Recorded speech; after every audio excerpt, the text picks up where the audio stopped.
Hey guys, and welcome back to this channel. In this video I'll be showing you guys how you can make like double the reflection on CapCut PC. So copy and paste your videos and then go to cutout and select auto cutout, and then you're going to copy and paste that again.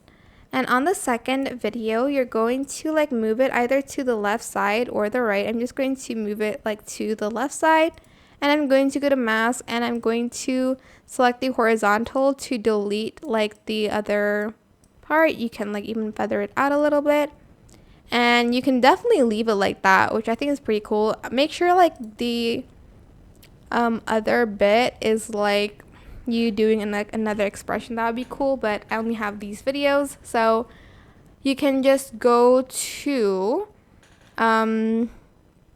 basic and you can just adjust the opacity a little bit, and then you can go to effects and then search for like the motion blur and add that to it, and make sure the horizontal strength isn't that like much so you cannot see that, and you can adjust the strength here as well. And that is it. Super simple. I hope this tutorial is helpful for you guys. Don't forget to like, comment, share. Also subscribe to this channel if you haven't done that already. If you have any more questions, just leave it in the comment section down below. I will try my best to answer them all for you guys. And if you found this video helpful, please click the thanks button above the description box down below. Thank you so much for watching. Bye!